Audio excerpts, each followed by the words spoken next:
Welcome to today's webinar from Desks to Zenden, Creating Wellness-Oriented Work Environments, presented by Wellness 360. I will be your host today. My name is Zykia McCurdy. I am the Wellness Manager here at Wellness 360, and I am a National Board Certified Health and Wellness Coach. So today, we're going to discuss interior design as an aspect of employee well-being. We'll also talk about the impact of interior design on employee wellness. We'll cover some strategies to improve interior design for well-being, and we'll also provide some guidance on designing and implementing these evidence-based strategies.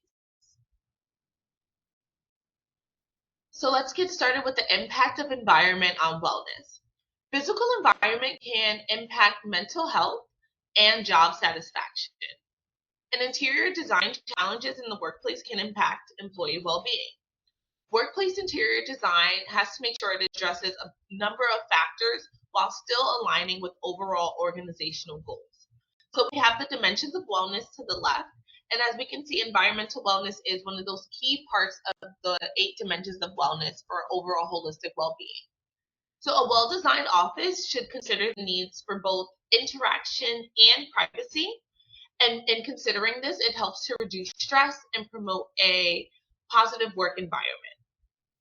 However, as I mentioned, there are some challenges with interior design when it comes to the workplace. If not addressed properly, it can lead to a work environment that takes away from employee wellness, and it can lead to increased absenteeism, reduced productivity, and higher healthcare costs. So now, what are some of these interior design challenges? I highlighted a few here. First, we have poor lighting, noise control, lack of ergonomic furniture, and then a lack of a restorative environment. So inadequate design solutions like poor lighting, noise control, and lack of physical activity opportunities can lead to increased stress, discomfort, and health complaints from office workers. So as an example, high levels of background noise have been found to increase physiological stress and psychological discomfort, and inadequate lighting can lead to eye strain and headaches. Now, when it comes to a lack of ergonomic furniture, and poorly designed workspaces contribute to musculoskeletal discomfort, which tends to be a common issue in office settings. So we're thinking about like carpal tunnel and things of that sort. And then also, the design of the workplace can affect social interactions and feelings of belonging, which are crucial for social well-being as well, because the workplace does serve as another place that includes social aspects for our overall holistic wellness. So also, we need to make sure that a well-designed office considers interaction and privacy so that there's a space for reducing stress and promoting a positive work environment. So now we're going to move into a few steps that you can take to improve office design for well-being, and we'll offer some guidance on what you can do to get started to implement this after this webinar. So the first step is you want to assess your current design needs, and you want to evaluate the effects of your current design. You want to identify the different areas that need improvement, and you want to think of this in terms of employee comfort, functionality, and well-being. So as you're embarking on this part, you really want to encourage employee participation and feedback. You want to make sure you're engaging employees in the design process. You want to find out their needs and their preferences. And also, by making sure that they're included in this process, it ensures that the workplace is meeting their expectations, which also improves their overall satisfaction and well-being. This can be done through surveys, questionnaires, and also focus groups with your employees. Next, you want to make sure you're setting clear objectives. You want to define the specific health and wellness goals that the new design should achieve. I have some examples listed here on the slide. For example, reducing physical discomfort. So that might look like making sure that individuals are able to move during the day, or that they have the right supports in order to prevent carpal tunnel. You may want to set a clear objective of reducing stress and increasing overall productivity. Another objective example is to enhance social well-being, so social connectedness. Once again, touching on that part of social wellness and the 8 dimensions of wellness. And another objective may be to just encourage healthy behaviors all around. Maybe you just want to make sure that your employees are taking those steps to take care of themselves, which can also be a part of your overall interior design. Next, you want to select evidence-based strategies. So based on those objectives that you set previously, because once again, you want to make sure you set objectives so that you know what you're working towards, so that when you look back to measure, you can kind of compare where you started from to where you are now.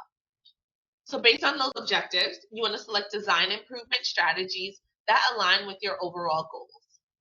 You want to make sure that these solutions are backed by scientific research so that you know that they're effective.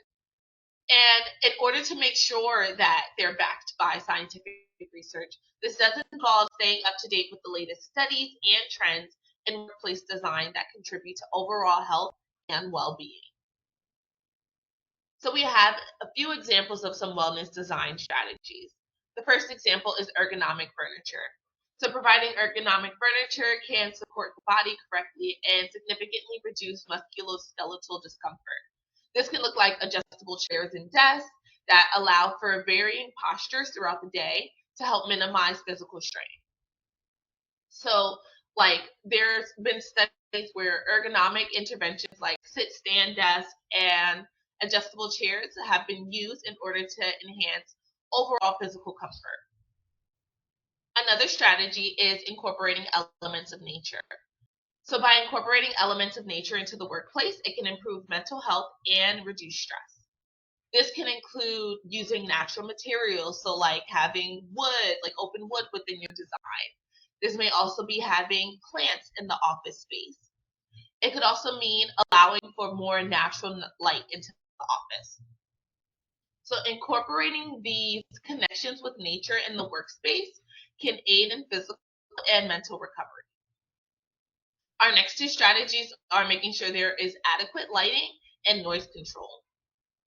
So, with adequate lighting, ensuring that there's enough natural and artificial light to enhance visual comfort and reduce eye strain. Also, lighting can help with improving well being, mood, and alertness. Then we have noise control. So, implementing sound absorbing materials and design solutions that can reduce noise, which can then lead to decreasing stress and increasing concentration. So by lowering that impact of background noise, it suggests better sound absorption and lower stress levels, as I mentioned. So another design solution are health behavior nudges. So this is where you design the workplace to encourage physical activity. This can look like walking paths or outlining different walking pathways that may be near the office, or creating walking paths within the office. Might also be putting signs near staircases, encouraging individuals to take the stairs over the elevator. It might also be a nudge where it might be workout zones and say, hey, if you pass this zone, drop and give me a few squats or something of that sort. So using these nudges to helps to get your employees to move towards those healthier behaviors. For example, like increased activity. Another example of a healthy behavior nudge too might be a healthy snack corner that you might set up within the office. That's then nudging people to choose those options over options that may be unhealthier for them. And then the final design strategy is to design for social connection. You want to create spaces that facilitate social interactions while also making sure you have spaces that allow for privacy. So what this can look like may be having like a couch or a lounge area within the office. This might be including a table tennis within your office where employees can gather around and socialize. This might also mean having private office spaces where when an individual is ready to have that privacy, they can step into that office space. So having those spaces where your employees can connect with each other. because design strategies that support social cohesion and provide opportunities for personalization and identity expression are extremely important for psychological comfort within the workspace. So once you've chosen your design strategies, whether you've taken some ideas from what we've just shared or you've done additional research of your own, you want to take those, implement it, these new features, and then you want to evaluate their effectiveness in meeting those health and wellness objectives. So once again, that goes back to why those objectives are super important. You want to make sure that you're actually working towards them. And that's why it's also important to make sure that you're gauging what's currently happening in your workplace, so that you know where you started from, so that you can see what strategies have worked and what may not have been as effective. And then, so through this, you want to continuously monitor the impact of your design changes, and you want to be willing to adapt as needed. So workplace needs can evolve regularly. So the design has to be flexible enough to accommodate these changes while still maintaining its effectiveness in promoting wellness. In order to make sure that you're achieving these goals, you want to make sure you're collecting feedback from employees, and as I mentioned, make those changes as necessary. So overall, you want to create positive work environments through design. Well-designed spaces can improve productivity and overall well-being at work. Consider incorporating natural light, ergonomic furniture, and calming colors for optimal impact on employees' mental health and well-being. Beyond the physical design changes, it's important to promote a culture of wellness by integrating health and well-being into the organization's values and practices overall.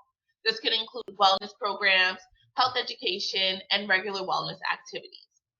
The creation of a culture of wellness in the workplace contributes to increased productivity, greater job satisfaction, and overall retention with employees. So I'd like to thank you all for joining us today. To learn more about some solutions to improve your employees' health and well-being, feel free to visit our website at www.wellness360.co. Got some questions in the chat, so I'm going to jump in and respond to those. So our first question is, do you think standing desks are a worthwhile investment? Yes, I do think that standing desks are a worthwhile investment. There's been a number of studies that show that our sedentary lifestyle is actually one of the biggest risk factors for developing diseases. So having those standing desks gives individuals that opportunity to go from, of course, sitting to standing, and while standing, they can then engage in different physical activities from marching in place or just getting the body moving. It helps to also relieve some of that musculoskeletal discomfort. And once again, it just gives people a variety of ways to work that may be comfortable for them. Some individuals who might be a little more neurodivergent might need to stand while working in order to focus better. So just having those different options are helpful all around for accessibility. Our next question is, what are your thoughts on open office designs? Does it help? I personally love open office designs. Open office designs do allow for that space for social connection, so employees are able to speak to one another, connect with each other. If there are set up desks in this open space design that gives the employees an opportunity to personalize their spaces, which also contributes to employee overall well-being. Open office designs, especially if they have a lot of natural lighting, could then also help solving that problem of having the lighting and allowing in those elements of nature.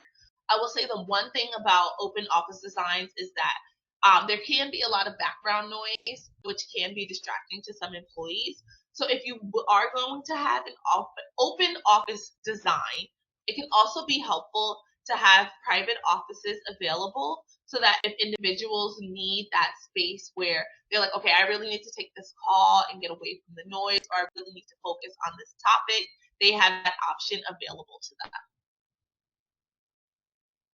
So those were our current questions. I will leave the floor open to see if there are any additional questions.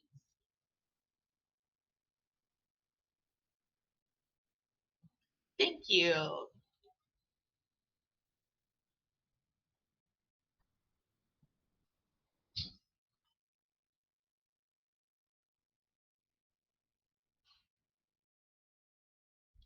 Awesome. So it doesn't look like we have any more questions in the chat. So I'd like to thank you all for joining us today, and make sure you are following the Road to Wellbeing page to stay updated for our next episode. Have a great day.